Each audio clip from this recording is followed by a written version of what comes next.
Hello, ladies and gentlemen. Welcome again to the Irv Homer Show. It is Friday, October the 10th, 2008, the end of the week. And what a week it has been. I'm sure you would agree. And we're broadcasting from irvhomer.com right here in the confines of my little cave where this program originates. And the technical skills by RGH Computer Services puts this all together. Once again, let me remind you, yes? Yes. We have an interruption, folks. Yes. Let me get in here for a second. You can get in here for a second. Yes. This is Ron Homer. Yes, from RGH. Yes. Anyone who mentions that they heard the ad on Irv Homer's website and broadcast will get a 10% discount on any services. There we go. 10% discount from RGH Computer Services if you mention the Irv Homer name. Telephone number for RGH Computer Services is 215-322-8685. 215-322-8685. If you have a business or if you have a company, if you have a service, you can have this operation set up in your own place of business, or you can come here into the studio and do the program yourself. And we have many folks that will be joining us in the future as doing their own program, and of course more and more guests on the Irv Homer Show.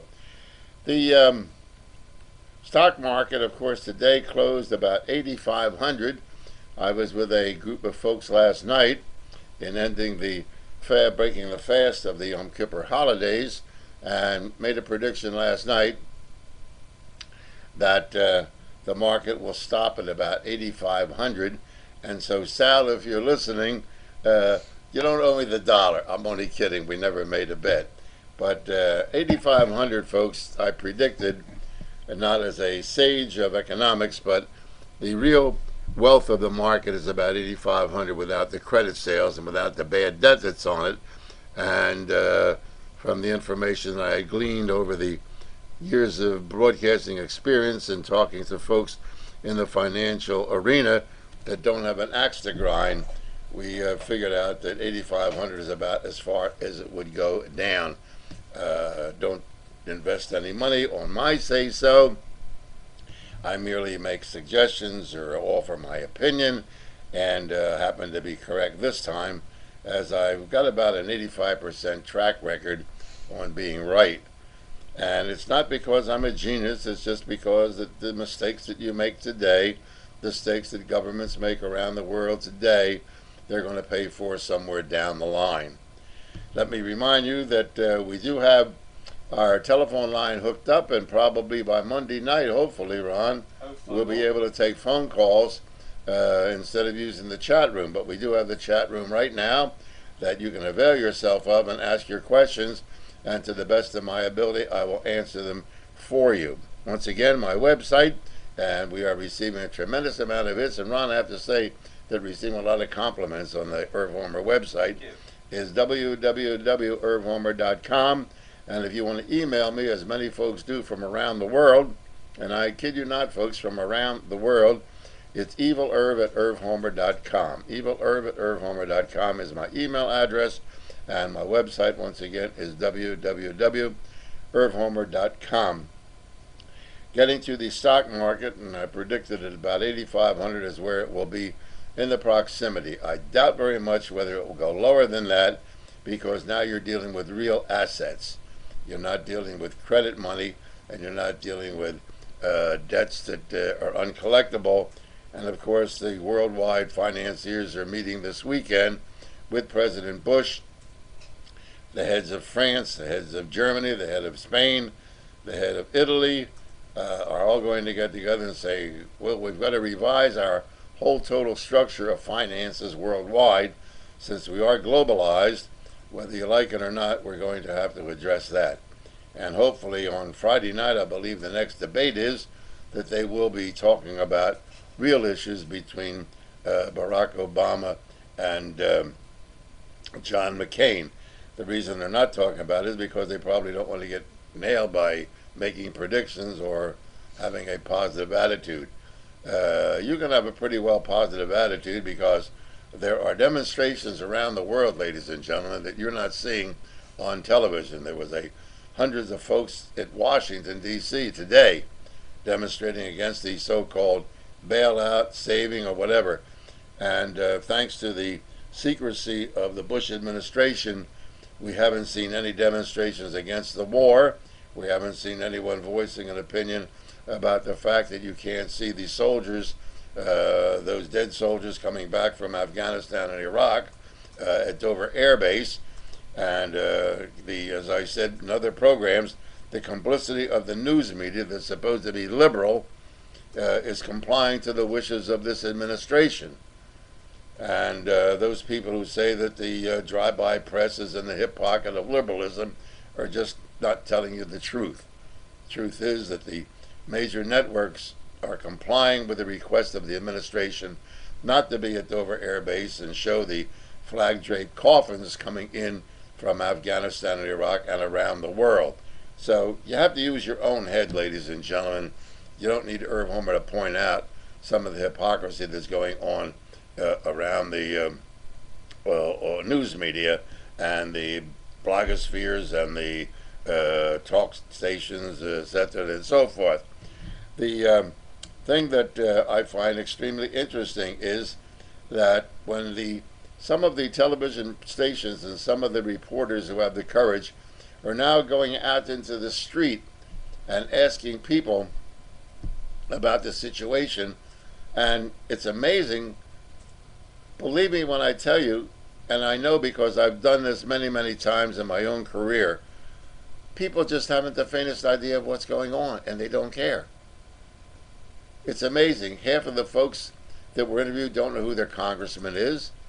They were shown pictures of Joe Biden, and someone said, a grown man, not a kid, thought that Joe Biden was actually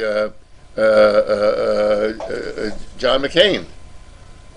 Did not know what Condoleezza Rice looked like. Didn't know that she was an African American. So the blatant ignorance of the political system in America is alive and well as it is in other countries. So there's only, I would say about, I'll be generous and say a third of the people in America who ever watch television or are interested in finances or interested in their retirement. It's just so mind-boggling to me that I can understand why these guys got away with what they did, both in Washington and on Wall Street. And folks just don't know. And when I realize that they just don't know, it's frightening as hell to me. And one of the things, I guess, that the I forget what person said it, but our form of government and finances is a idea conceived by geniuses, but run by idiots and viewed by idiots. And the person was absolutely correct. And I know sometimes I sound like I beat you over the head on the ignorance of the general population, but it is a truth. They just don't know what the scores of baseball games are, and baseball teams, and football teams, and college basketball teams. Haven't got the faintest idea. And then when it reaches critical mass where they're getting laid off and they're unemployed, and the state of California, as 3 other states, are now running out of unemployment compensation money. Would you believe that the state of California pays out $21 million a week now in unemployment compensation? $21 million a week before this latest firings that are taking place because the economy is the way it is. 21, and that is going to end by the end of December. And unless the economy turns around real fast, the state of California folks will be going to sign up for unemployment compensation, and there won't be any state money there. Governments have spent money and pissed it away, kept nothing in reserve. The good times roll. Give them bread and circuses and casinos and Happy New Year. Well, eventually the Pied Piper has to be paid. And the worst thing, and I've made this statement many, many times in my career, the worst thing to do is to allow politicians to have a surplus. They just can't stand a reserve fund of money when there is an overpayment of taxes. They just can't stand it. So they've got to build a new road or build a bridge that goes nowhere or build the Betsy Ross Bridge in Philadelphia that they needed like a hole in the head.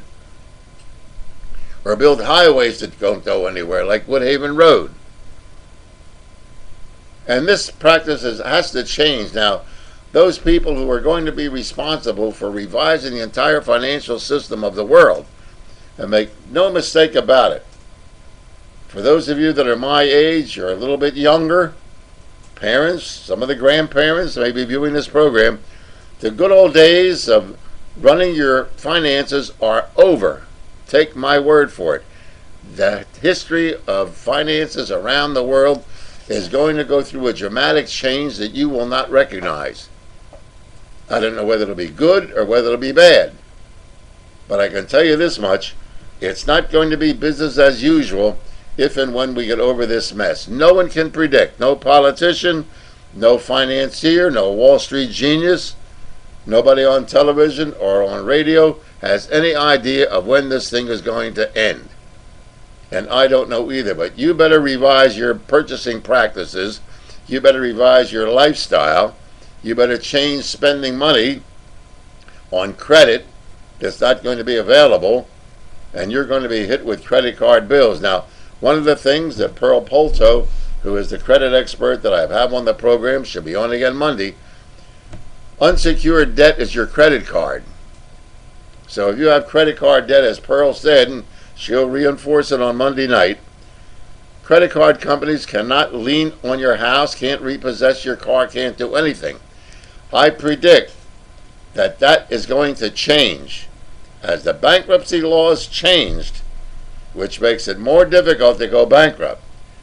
Eventually the credit card companies are going, even though it's unsecured debt, are going to be given the opportunity to put a lien on your home, on your wages, on your retirement fund. I predict that. Mark it down. It is the 10th of October. It is Friday. Mark that down as an Irv Homer prediction. The unsecured debt of your credit card is going to change, that they're going to be able to come after you and repossess your home or put a lien on it. So let's say you have a $9,000 debt that you're not making on your credit card. And today's paper said that the lack of payments on credit card debt is getting astronomical. So if you have a home that you have equity in, you may find yourself not paying your credit card, fine. But you may find yourself with a lien on your house for that credit card debt. So you mark my word, folks, that is going to change.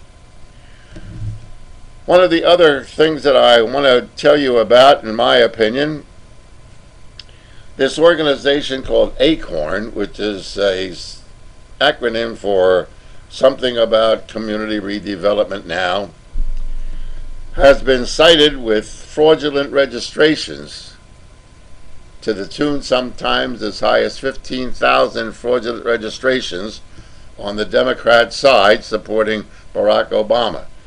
I hope that they get these people, this ACORN organization, put them in jail for fraudulent voting. I have no sympathy for them whatsoever, using false names, fictitious addresses, and supporting. So I don't know whether the polls are accurate or not, showing that Barack Obama is ahead or not. But if they're fake registrations and fake voting, this is going to create a situation in the country worse than the hanging chads in the state of Florida. And I hope that the government, both the Democrats and the Republicans, are wise enough to do some monitoring within their own campaign to stamp out this fraudulent voting. There's a big argument and a big discussion about this guy, Bill Ayers, who goes back to the days of the Vietnam War. And they very seldom talk about why Bill Ayers and this left-wing group were considered to be terrorists at the time. You must remember, folks, that this was during the Vietnam War. Vietnam police action. And there were many people that even I associated with who could today be classed as terrorists, but because of the times in which the anti-Vietnam War protest was as large as it was, people like Bill Ayers and others reared their ugly head. The Chicago 8 during the 1968 convention in Chicago, Jerry Rubin and that gang. But there's something that they conveniently leave out about this whole mess of the Vietnam War and people like Bill Ayers and people who Barack Obama allegedly associated with. And I heard Barack Obama today on Michael Smerconich's program on WPHT, and he gave a rather legitimate inquiry request of Michael, who did a pretty good job on interviewing him, as to his whole association with this so-called terrorist group. But what we forget, ladies and gentlemen, what we forget about the left in America, and during the time of demonstrations during the Vietnam War, the conservative right wing in America, namely those in the National Guard in the state of Ohio, shot and killed 4 students on Ohio State University campus. That was not done by the anti-war terrorists. That was not done by the Bill Ayers. That was not done by the Jerry Rubins. That was done by American servicemen taking orders from some National Guard commander in Kent State, Ohio, to shoot and kill 4 college students and wounding many others. And if you want to extrapolate, you could say that since John McCain was in the military, would have probably supported the National Guard in killing Americans, American servicemen killing Americans. Now, do I sound like I'm anti-American, or am I just telling you the truth? Nobody is mentioning the Kent State shootings except Irv Homer. So there's enough terrorism that was created by both sides during the Vietnam War. While we talk about the right wing supporting abortion, you don't hear even the left saying, well, what about the crazies that actually shot doctors who performed abortion that was perfectly legal? You had some crazies out there killing abortion doctors. You had some crazies out there terrorizing their families. You had some crazies on the right there that were demonstrating in front of hospitals. You had some crazies out there demonstrating and creating havoc and burning Planned Parenthood facilities. That was the right. How come the left wing is so cowardly to bring that out? And why does the right wing in America so secretive about the fact that they've had some pretty good terrorists on their side? They've had the Posse Comitatus. They've had the anti-tax movement that was sponsored by the right wing. So I don't know whether the right wing in America is afraid to admit their fault during the Vietnam War or the crisis that is in America, or the left wing is too yellow to expose them. But all the blame on terrorism is being placed against the left wing. As you know, you don't know what I am. I'm neither left nor right. I merely sit behind this microphone and this television camera 3 times a week to tell you the truth. Now, if you want to research it, if you're too young to remember Kent State, get on your computer and Google Kent State and read about the shootings yourself. Now, one of the dangers of being so parochial about America is that the enemies of this country read that. The enemies of this country, the Ahmadinejads of Iran, the Al-Qaeda of Afghanistan, they read that and they use that propaganda. Although it is the truth, it may be propaganda. They use that to recruit. And they say to their people, they're recruiting the Al-Qaeda and recruiting the Taliban. Why are Americans so concerned about? They kill their own people.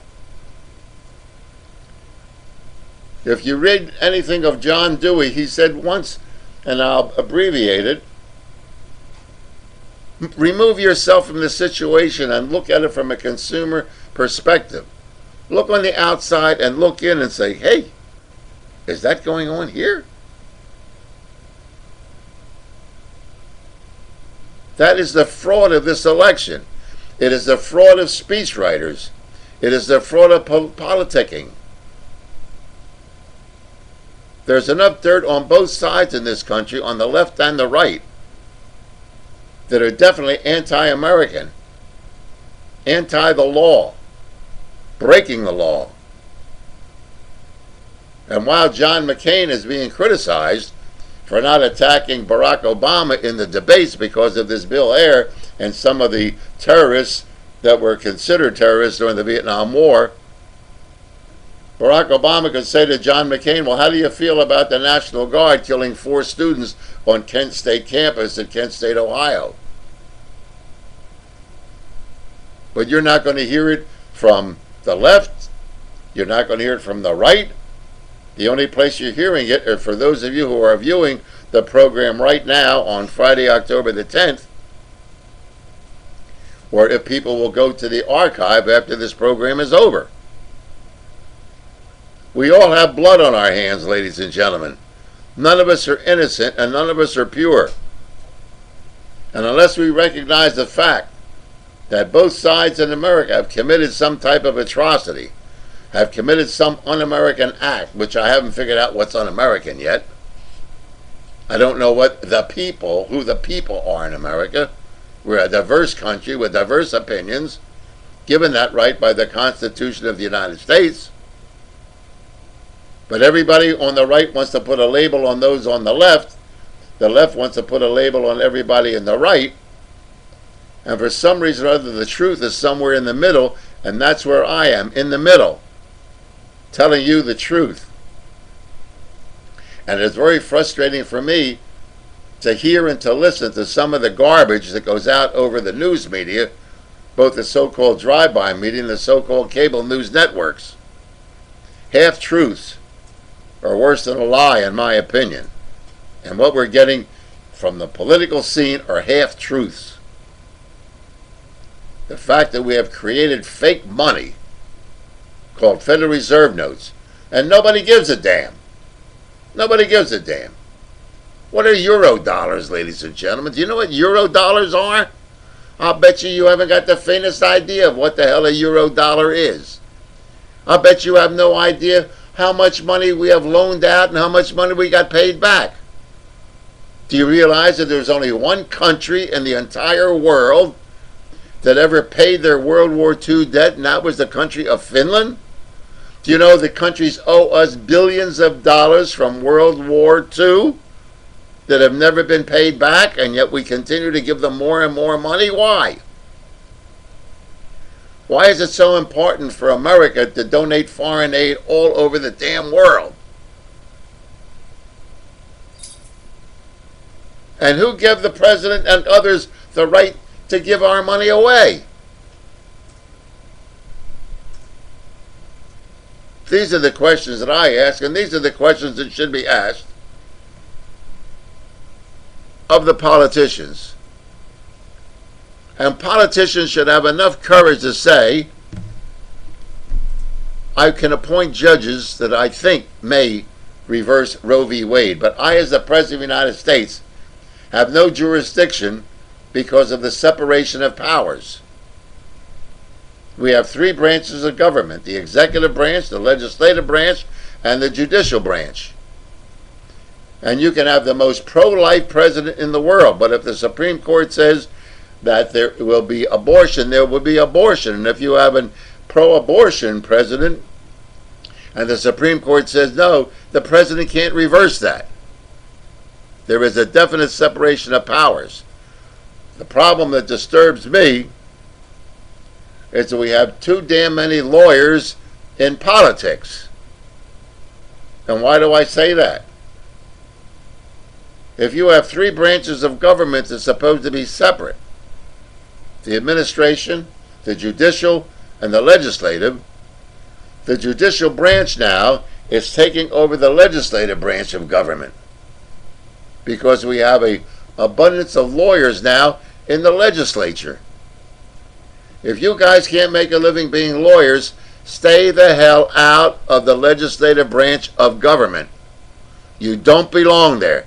You belong in the judicial branch of government, not the legislative branch, and not the administrative branch.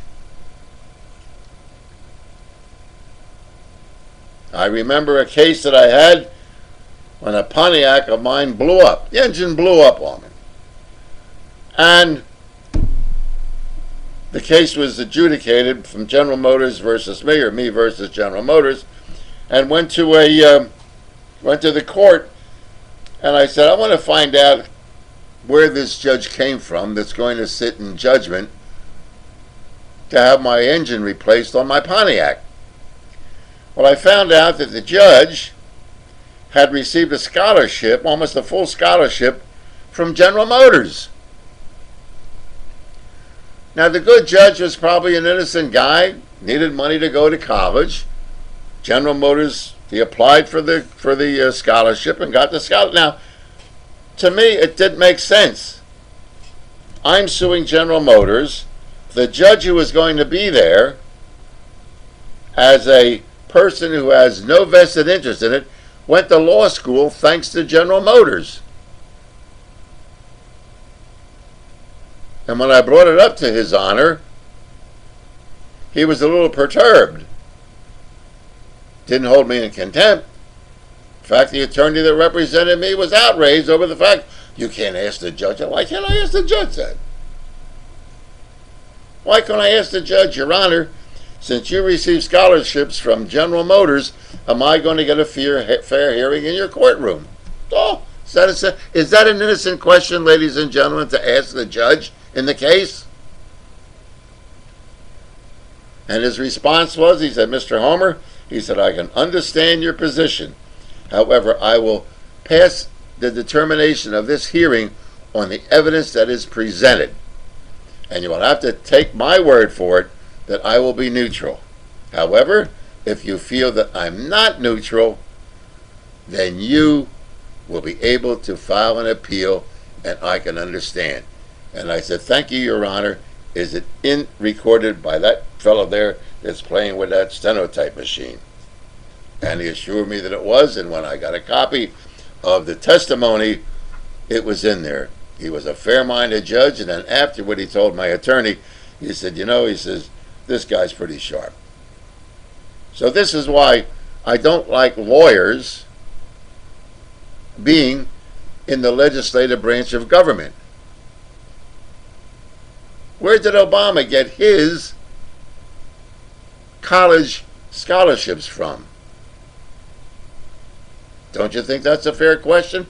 And maybe some of these legislators, lawyer legislators, that are in the legislature, in the Congress and in the Senate, maybe forget the lobbyists, maybe they got scholarships from the Wall Street boys, and that's why they kept quiet during this whole fiscal mess. Because there are thousands and millions of dollars available for scholarships for college. And if I got my scholarship paid for as an attorney, I then go in the legislature and I have a case that comes before me of Bear Stearns, Goldman Sachs, Lehman Brothers. Do you not have some type of obligation to repay the company that gave you your scholarship for college? Am I the only one that brings this up on radio or television or what we do here? Is that why I'm silenced from commercial radio? That's why over my career I've been called a kook, a crazy, and a nut. However, I consider those criticisms to be badges of honor in seeing and hearing what goes on today. So let's talk about Kent State, the fact that we had American servicemen shooting college students in Kent State campus in Kent, Ohio. One of the things that I find interesting, when this $700 billion will start flowing down the grassroots to, quote, Main Street, or $200 billion, or aid for mortgages, and the hustlers, ladies and gentlemen, are there, are just waiting patiently to take advantage of people who are desperate. So let me warn you, and I've been involved in contract disputes for many, many, many years. When you sign your name to an obligation, you have entered into a contract. Many of you folks don't know that when you enroll your child in school, you have entered into a contractual agreement with the state of Pennsylvania, New Jersey, Delaware, Illinois, North Dakota, South Dakota. You don't know that, do you? You think you're just going to enroll your kid in school and that's the end of it. Or even if you're homeschooled, you have entered into a contract. So my word of caution is, in light of this amount of money that's suddenly going to be turned loose, the hustlers and the sharpies are going to be out there making you all kind of promises to get your name on that dotted line.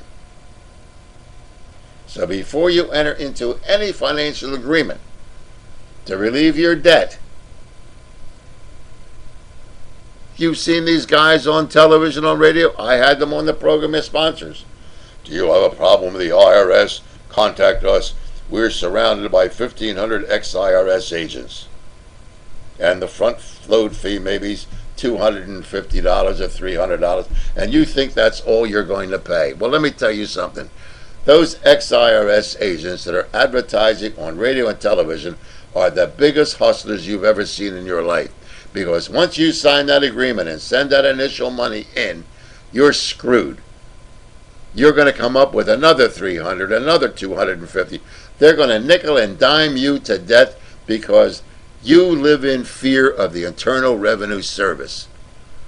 Most of you people in the United States would much rather walk on chopped glass than to get that letter of audit. And don't tell me you're not. You're scared the crap out of your pants when you get that letter of audit. And just as a word of precaution, if you ever do get that letter, don't ignore it. If you have an accountant, call that accountant immediately. Don't think that you're smart enough to make a deal with these thieves. The Internal Revenue Service is the KGB of the finance community in America. They're the enforcing agency. And the reason you can't get a fair shake in a tax court, or the reason you can't get a fair shake at an IRS hearing, is because the very judge in the tax court that's going to sit in judgment of you gets paid by the money that the Internal Revenue Service collects. So he ain't going to shoot down the goose that lays the golden egg. Don't ignore any summons or subpoena or letter of audit you ever receive from the IRS. Get on that phone and get in touch with Shoulder Shapiro, your accountant, and say, hey, Shoulders, I got a letter here. I got problems. No matter how small you think it is, don't forget, at the time I was involved with the IRS, fighting them and educating my listeners, I think there were like 18,000 pages in the IRS code. And you don't know it. Half the accountants don't know what the hell's in there. It's not because the accountants are stupid. It's because the IRS and the government that approves the IRS, under the administrative branch of government, not judicial, not legislative, but the administrative branch of government, they're the boys who set these rules for the IRS. Something local in the Philadelphia area that I've been a strong opponent of are the cameras on Roosevelt Boulevard, ladies and gentlemen, which is a main highway in the city of Philadelphia, to take your picture if you go through the red light, or if you, quote, shoot the red light.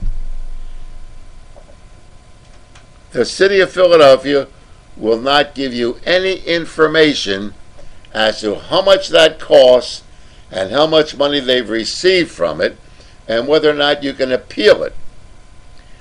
Well, one person in Philadelphia found out that you're given 0.3 minutes of time to go through that light. So what he did was went through one on purpose and found out that the picture was taken at .2 instead of .3. So the camera took a picture before he violated going through the red light. Contacted the Philadelphia Daily News. The Philadelphia Daily News could not get any information from one of the strongest proponents, Frank Rizzo, councilman of Philadelphia.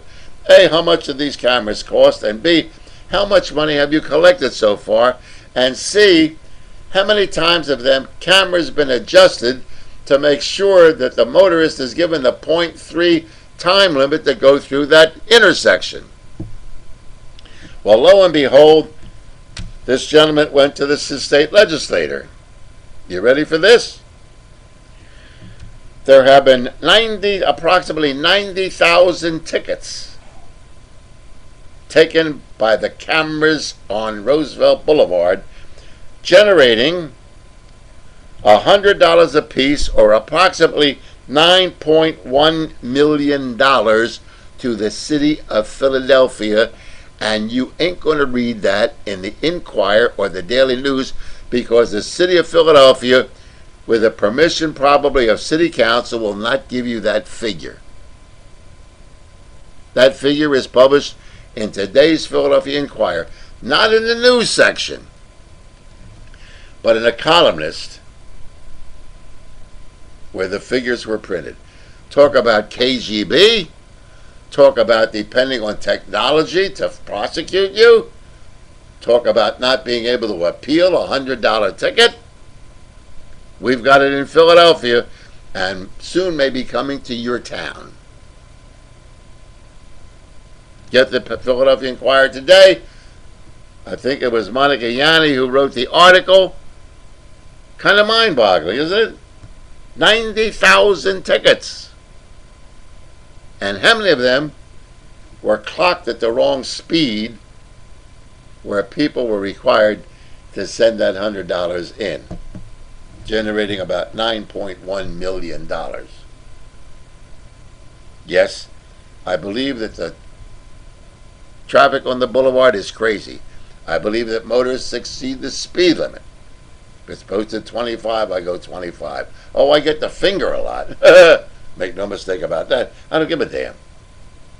I don't give a damn. Two of the other questions I think that should be asked of our presidential candidates is why we do not use oil revenue from Iraq to the tune of about $80 billion a year worth of oil. Why should we pay to free the people of Iraq or Afghanistan from their tyrants, let them keep the money, and then pour billions of dollars more into it? And why don't these moderators, the Tom Brokaws, the Jim Lairs, pose that question and said, what do you think of abortion? What do you think of prayer in school? What kind of idiots is this? What kind of idiots is this? These are hard questions. Ask the candidate. If they can't answer them, don't vote for them. But these yawn sessions called debates are a joke. I expect the one Friday night to be another joke. People say, Irv, you should. What do I have to watch him for? What are they going to say? What are they going to say?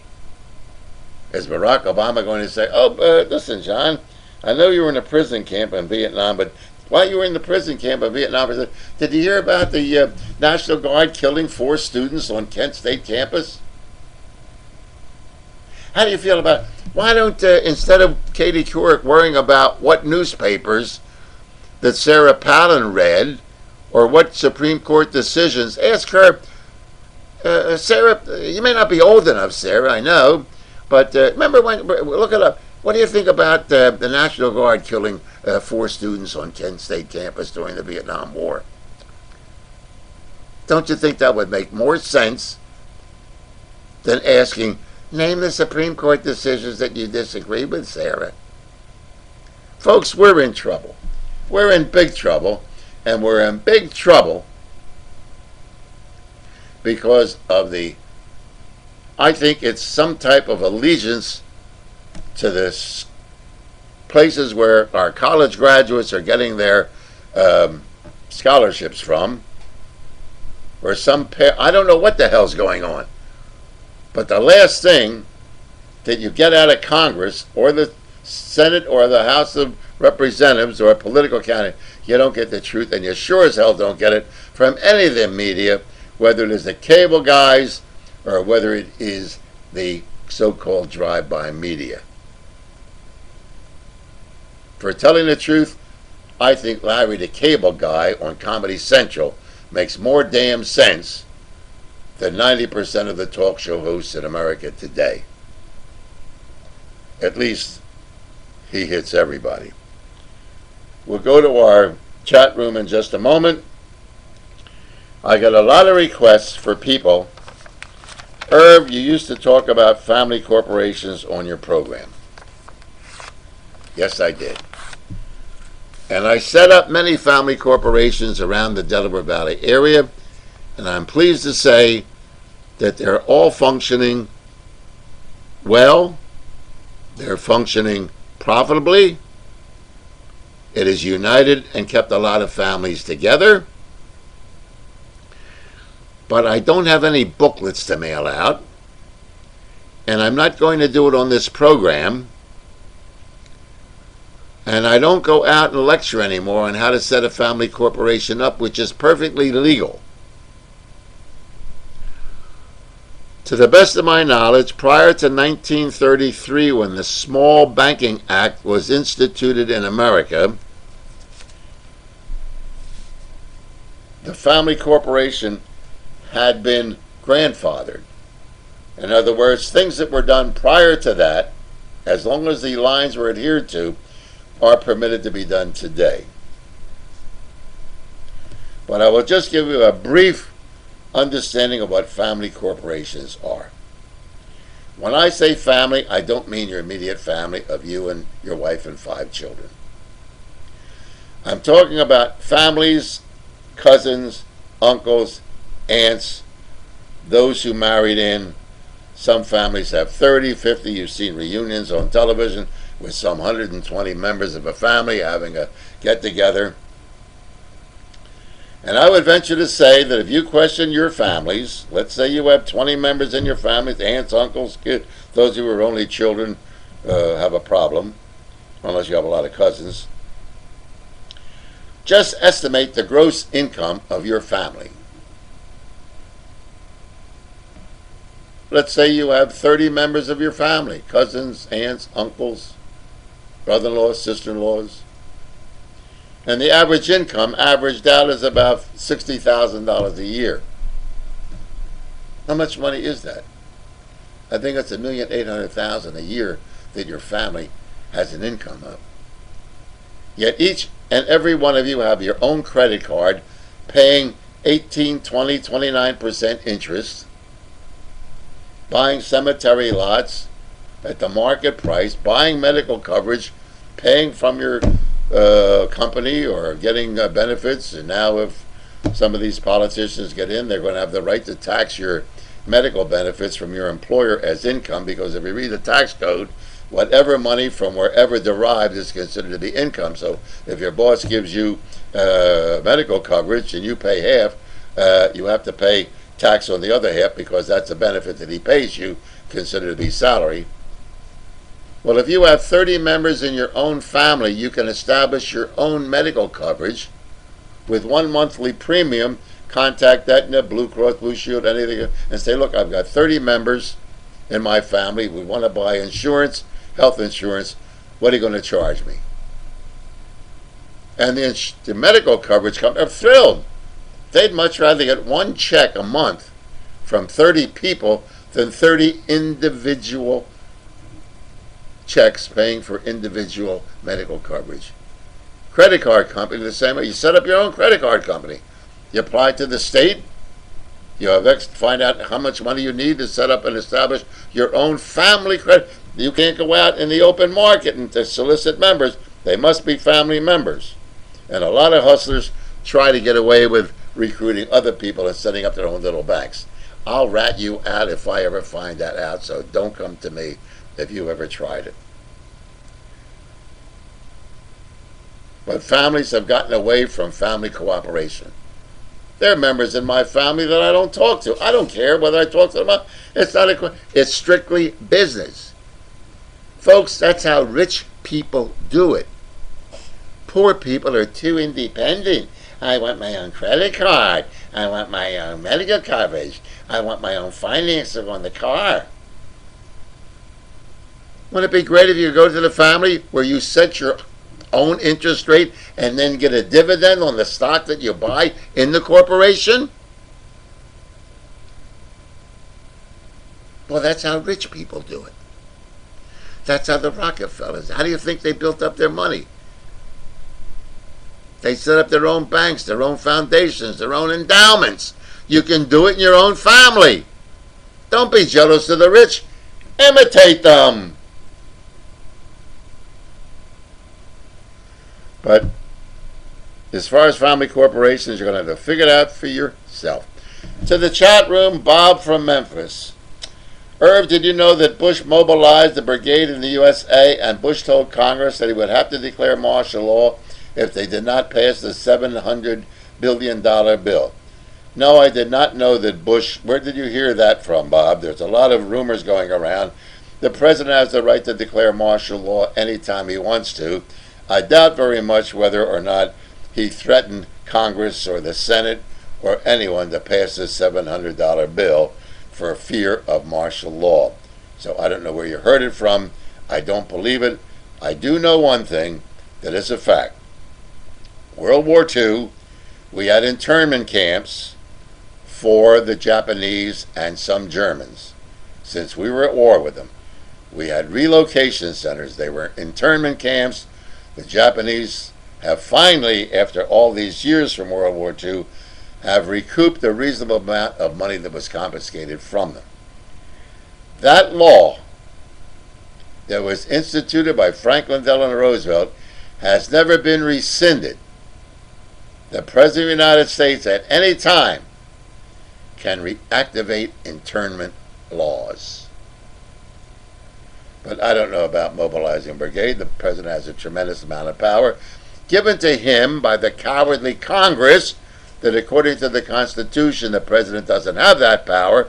But since Congress are such whores, they will pass it on to the President because they don't want their dirty hands touching it. And that is why.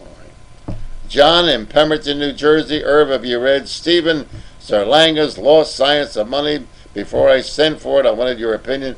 It's from American Monetary Institute.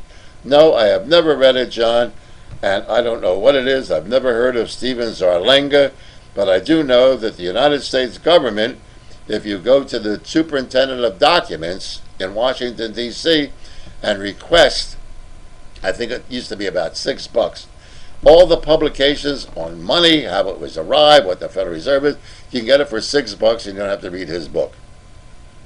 So if you want to know anything about money, I don't know who the American Monetary Institute is. Some of these places have great names, and some guy comes up with an idea. But money is easy to learn. Get the information from the Superintendent of Documents. Get a list of all the publications that are available by the United States government. You can save yourself some money and probably learn more from the source, and that is the government itself and the Federal Reserve Bank itself. Gail says, do you think that the price of gasoline will go down? I'm thinking of buying a truck. I'm asking because the price of trucks has fallen so much.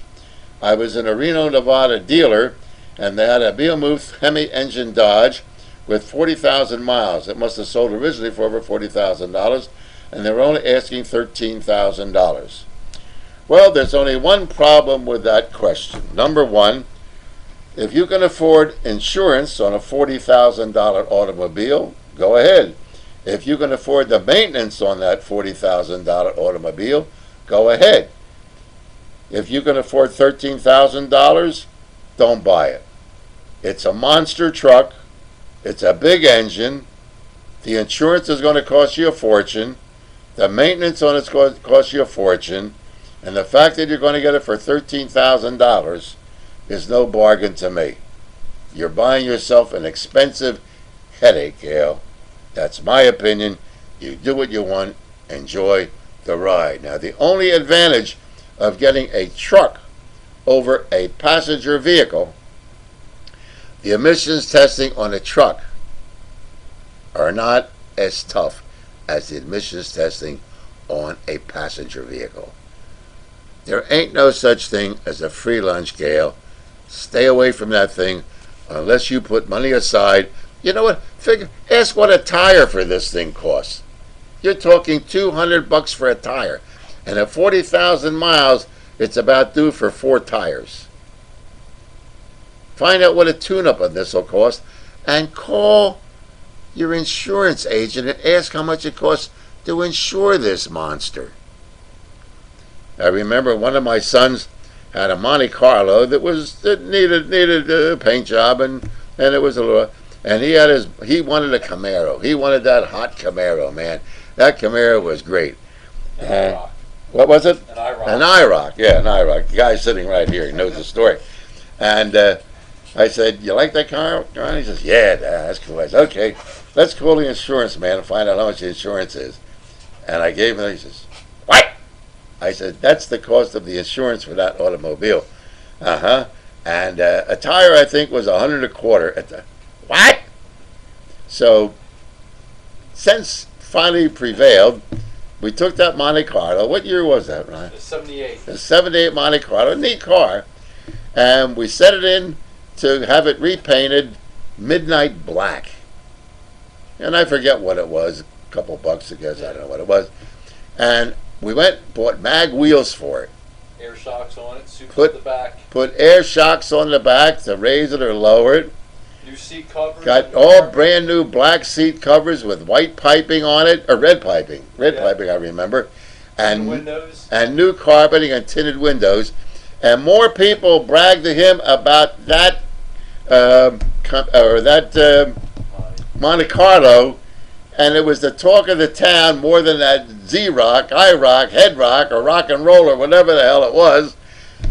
And he was happy as a pig in mud with that car. So, Gail, automobiles are like, well, I won't mention it.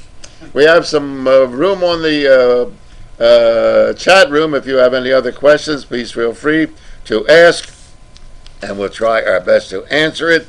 Once again, let me remind you that there will be Sharpies out there in the marketplace in light of the fact that money is going to be made available through this government bailout, and the Sharpies are waiting to take advantage of you. Make no mistake about it. So before you sign your name to anything, make sure you understand it. Make sure you understand it. Pay attention to Pearl Polto, the credit lady, when she comes on the air this Monday night. Get your the following. Or I keep the 27th, not next Monday, but the following Monday, and email your questions in to me or to Pearl, and learn out about how to protect yourself in this credit crunch. The most important thing to do, and my advice to all of my viewers and my listeners, don't panic at this particular point in time. I guarantee you, if this thing doesn't fly, take my word for it, it's not going to fly. This is a Band-Aid on a worldwide cancer.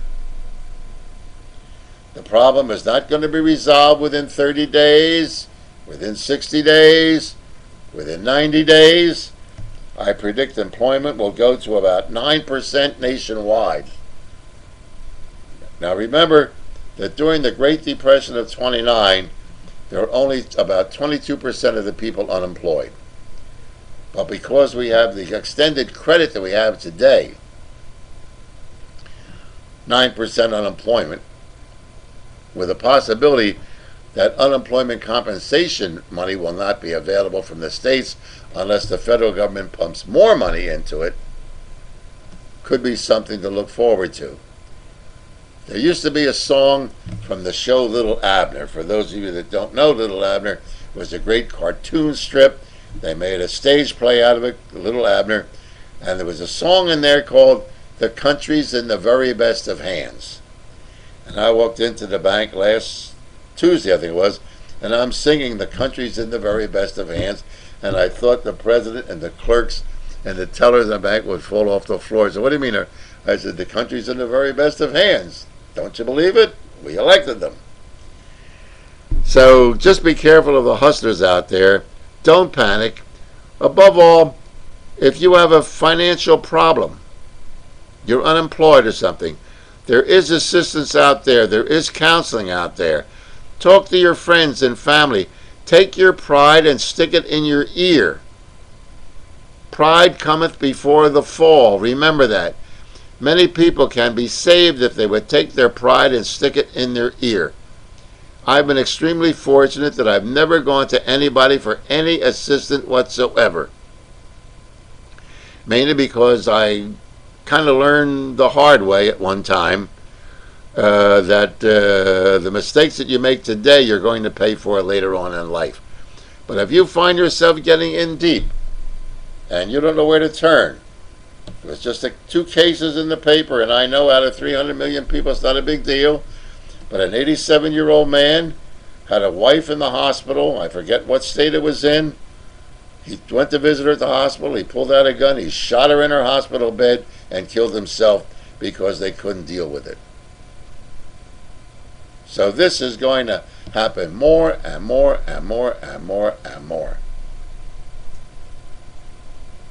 People are going to be stressed out. There's going to be road rage. There's going to be more and more alcohol consumed. There's going to be more and more screwballs around. We have a question on the chat room that says, how will this mess affect my insurance policies? If you check the history, and this is not a prediction, it's just a statement of fact.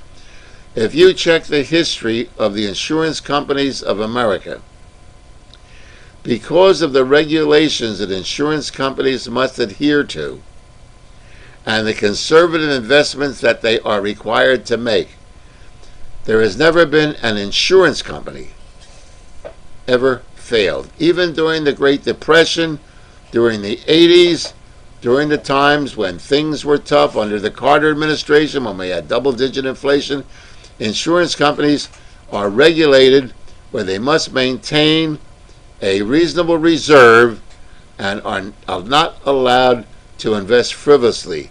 They're very conservative in their investments. Their portfolios are diversified. They have mortgages, they have insurance, they have investments, they have gold, they have a lot of things. That was explained to me many years ago when I first decided I better, if I live, quote, in this capitalist country, which we don't live in and never did, which is a time for another program, I learned that insurance companies very seldom fail.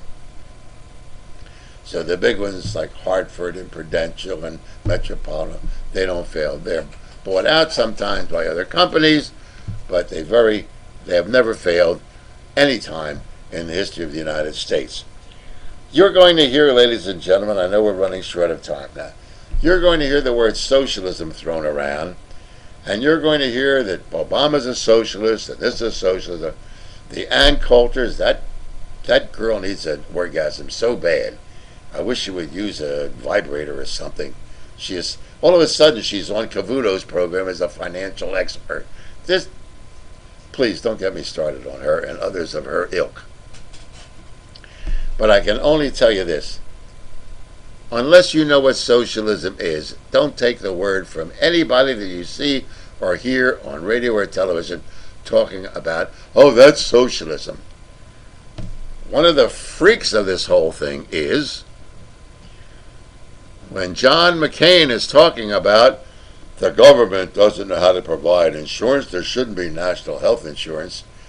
John, since you went to military school, your whole career in the military, and your career today as a senator, you have had government insurance, life insurance, and medical coverage.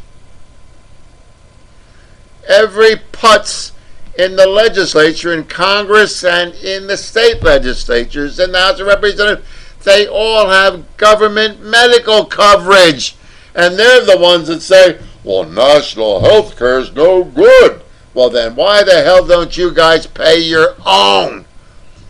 People, don't be so damn dumb as to listen to this garbage either from the left or from the right. Use that thing between your ears called your brain. I'm Irv Homer. Till the next time.